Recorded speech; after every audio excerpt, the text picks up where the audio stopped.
pessoal! Hoje vamos conversar sobre a síndrome de Diógenes. Você já ouviu falar? Talvez não com esse nome, mas com toda certeza já viu reportagens sobre pessoas que acumulam uma grande quantidade de objetos em casa e até mesmo recolhe objetos no lixo para levar para suas residências.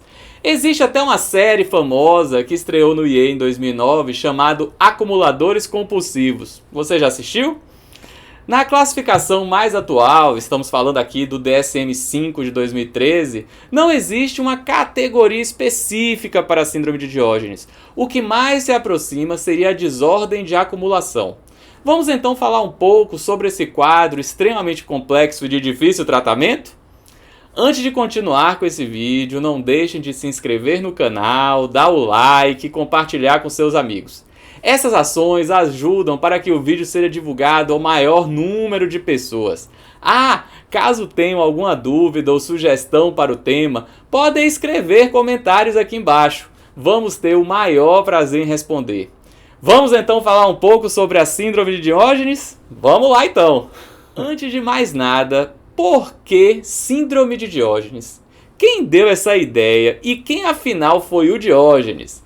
Bom, quem primeiro descreveu o quadro com esse nome foi o grupo de Clark em um artigo publicado na revista Lancet de 1975. O nome do artigo em uma tradução livre seria mais ou menos Síndrome de Diógenes, um estudo clínico da negligência grosseira em idosos. Aqui já temos uma diferença quando falamos apenas do colecionismo. O mais comum é a síndrome de Diógenes acometer idosos, diferente do colecionismo. Outro ponto interessante é que o grupo de Clark parece até fazer uma certa ironia quando escolheu esse nome. Vocês vão entender quando eu falar quem foi o Diógenes e depois quando falarmos nos critérios diagnósticos da síndrome. Bom, gente, vamos lá então. Diógenes foi um filósofo grego, é considerado um dos filósofos mais folclóricos da história. Ele nasceu em 404 a.C. na cidade de Sinope. Ele é o representante da corrente filosófica do cinismo. Já vou avisando que não tem muito a ver com o conceito de cinismo que conhecemos hoje em dia, hein? O cinismo pregava o total desprezo pelos bens materiais e o prazer. Para os cínicos, a filosofia moral não poderia estar separado do modo de vida dos filósofos. Eles deviam ser exemplo naquilo que afirmam.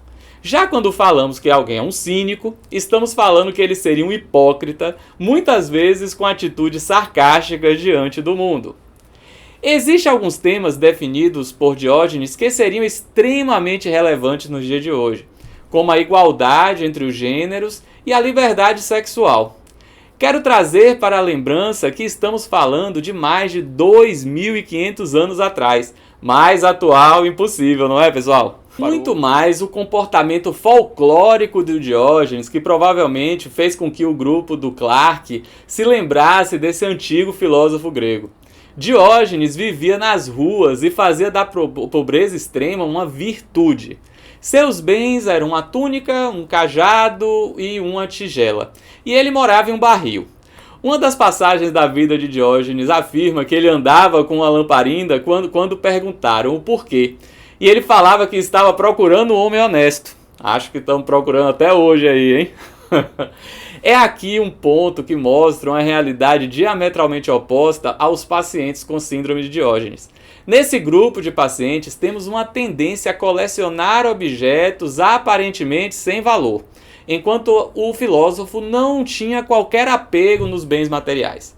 Outro ponto da forma de se comportar do filósofo Diógenes e os pacientes com a síndrome é que o filósofo tendenciava ao isolamento por se achar autossuficiente. Já os pacientes com as síndromes recorrem ao isolamento mais por uma desconfiança das coisas do mundo. Falando um pouco mais sobre a forma de estar no mundo dos pacientes com a síndrome de Diógenes, poderíamos incluir ainda descuido extremo com a higiene pessoal, com o asseio da moradia e o comportamento paranoico.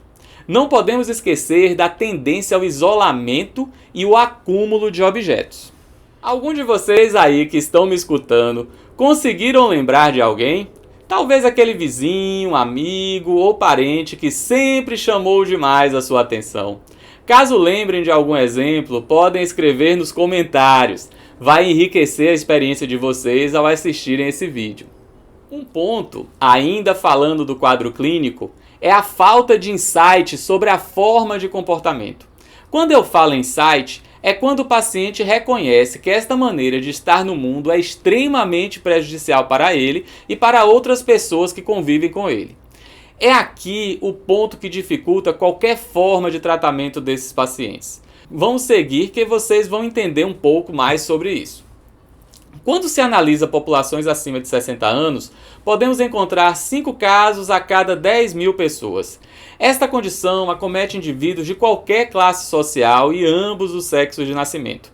É comum, infelizmente, muitos desses pacientes morarem nas ruas, mesmo tendo condições financeiras para a moradia ou familiares que poderiam os aceitar. Ao longo dos anos, vem se discutindo uma possível etiologia para essa síndrome. Muito já se pensou e não necessariamente se descartou quando falamos de uma causa. O que podemos afirmar é que pessoas que tendem a resolver suas questões sem procurar o auxílio de outras, pessoas muito firmes em suas afirmações e que não são flexíveis em relação a opiniões alheias, pessoas que moram sozinhas ou ainda que têm pouca rede social, são as mais facilmente acometidas dessa condição na velhice. Então fiquem de olho, o ser humano é um ser social, precisamos de gente. Eu falo muito profundamente sobre isso no vídeo Reality Show e Isolamento Social. Vou deixar o link na janela final desse vídeo. Quando estiver acabando, você vai ver lá a janelinha.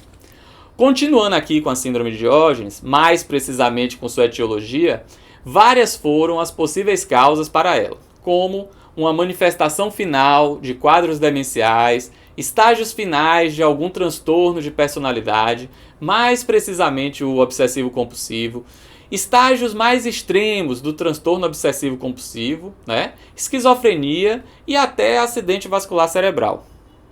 Pensando nessas possíveis causas, uma bem curiosa seria a demência de lobo frontal. Neste quadro teríamos irritabilidade, agressividade, ideias paranoicas, desmotivação, falta de iniciativa e falta de insight. Lembra muito dos sintomas da própria síndrome de Diógenes. Até a idade de início é relativamente próxima. Na demência de lobo temporal, o início seria entre 55 e 65 anos, e na síndrome de Diógenes é comum acima de 70 anos. Guardem essa informação, vai ser útil quando eu falar sobre os exames de rastreio de possíveis causas para a síndrome de Diógenes. Agora, o que de fato é visto como um consenso entre os que estudam a síndrome de Diógenes? Isso desde o grupo de Clark lá em 75. É que o início dos sintomas pode ser precipitado por estressores biológicos, psicológicos e sociais com a idade, em indivíduos com traços de personalidades muito específicos. Vamos firmar isso, tá? São eles: isolamento, desconfiança, agressividade, labilidade emocional e tendência a distorcer a realidade. Então, pessoal, o que fazer diante de uma situação como essa? O principal fator dificultador é a relutância dos pacientes em aceitar qualquer ajuda. É comum chegarem aos serviços de saúde após a denúncia de vizinhos preocupados com as consequências relacionadas ao acúmulo de lixo. Existe um estudo dos anos 60 que acompanhou a evolução desses pacientes em diferentes cenários. Foram 3 os cenários, tá? Internamento em unidade fechada, hospital dia, então à noite eles iam dormir e durante o dia eles retornavam, e a modalidade de tratamento na prática comunitária. Nesta, o serviço de saúde é que iria até a casa do paciente. Na primeira opção, o internamento fechado, o que se observou foi uma rápida deterioração do quadro do paciente, inclusive com o aumento dos índices de mortalidade.